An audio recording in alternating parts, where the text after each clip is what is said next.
আসসালামু আলাইকুম এভরিওয়ান, আপনারা কেমন আছেন? আমি কিন্তু অনেক ভালো আছি আমার বাবা মাকে নিয়ে। এবং ওয়েলকাম টু আনাদার ব্লগ।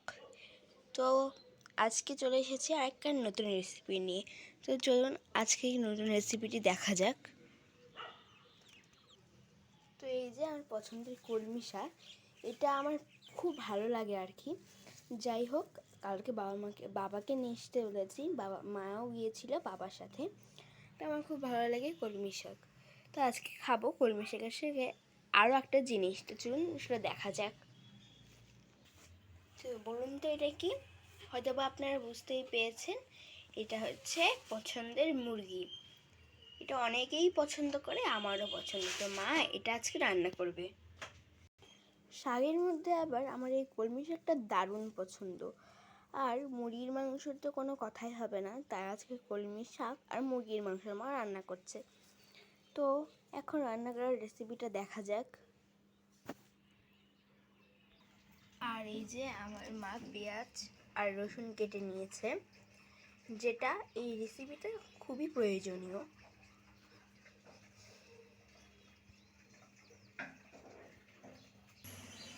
আর আমি চলে এলাম বেলকনিতে, কারণ বাইরে আবহাওয়া একটু মেঘলা ছিল। যাই হোক, আমার জন্য ভালো। আর আমার এই পাখি বন্ধুটি সুন্দরভাবে পাইপের ওপর দাঁড়িয়ে আছে, যেটা ওর জন্য খুবই আনন্দকর লাগছে। আমি আবার কালকে রাতে মেহেন্দিও পরে নিয়েছি।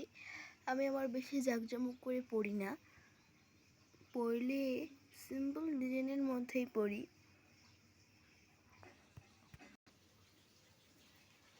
সুন্দর করে একটু পরে নিয়েছি সিম্পল ডিজাইনের মধ্যে।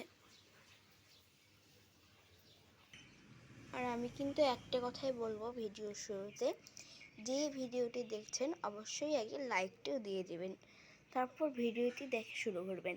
এবং ভিডিওটি টেনে টেনে দেখা শুরু করবেন না, তাহলে কিন্তু আমার ওয়াচ টাইম যোগ হবে না। আর আপনাদের এই লাইক আমাকে 10 জনের কাছে পৌঁছাতে অনেকটা সহায়তা করবে। তো আমার মা এই যে মুরগির মাংসের জন্য, কি চিকেনের জন্য এই সুন্দর করে আলুগুলো কেটে নিয়েছে। আর এইটুকু অংশ চিকেন স্টিক বা চিকেন ফ্রাইয়ের জন্য আমার মা রেখে দিয়েছে, যেটা আমি খেতে খুব ভালোবাসি। এই যে আলু আর মুরগির মাংসটুকু, এটুকু আমার মা মুরগির মাংস করবে রান্না। সুন্দর করে করবে, যেটা আমার পছন্দ লাগে। আর আমার মা আজকে করবে না, স্পেশালি আমার বাবা আজকে রান্না করবে। বাবার রান্না আবার প্রথমবার খাবো এখন, ভালোই লাগে আমার প্রায়।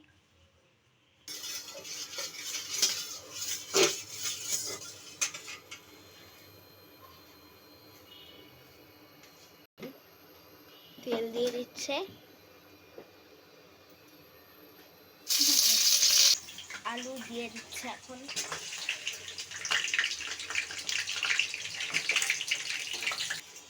সুন্দর করে নেড়ে নিচ্ছে আমার বাবা।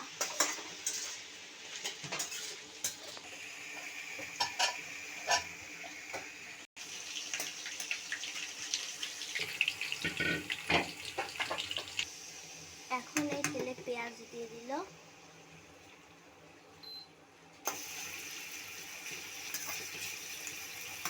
এই বাটিতে আলুগুলো রেখে দিয়েছে, প্রায় ভাজা হয়ে গেছে। এখন একটু হলুদ দিয়ে নেড়ে ফেড়ে নিচ্ছে। আদা আর জিরা দিয়ে দিতে, মরিচ দিয়ে দিয়েছে, তেজপাতা।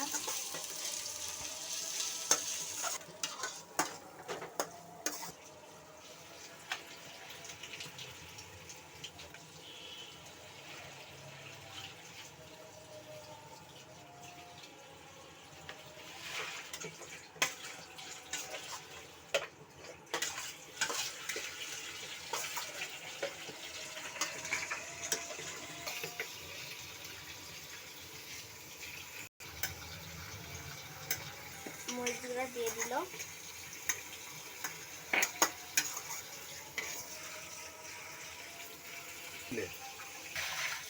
থাকলে ভালো করে ধোয়া থাকলে স্পেশাল করে বানানোর জন্য মাংসটাকে 10 মিনিটের জন্য রেস্টে রেখে দিলাম।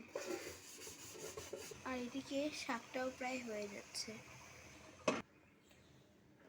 শাকটা হয়ে গেছে প্রায়, আর কিছুক্ষণ প্রায় সময় লাগবে।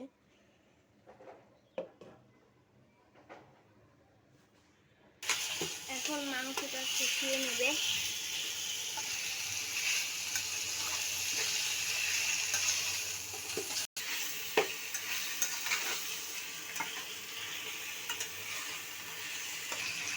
এই যে আলু দেওয়া হয়ে গেছে আর রান্নাও প্রায় হয়ে গেছে, আর এদিকে শাকও হয়ে গেছে।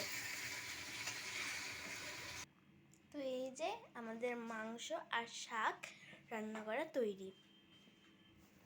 তো দেখতে কেমন লাগছে অবশ্যই কমেন্টে জানাবেন এবং লাইক শেয়ার করে দেবেন। তো এখান থেকেই আজকে বিদায় নিচ্ছি। আর আমার এই ভিডিওর জন্য লাইক সাবস্ক্রাইব। বাই।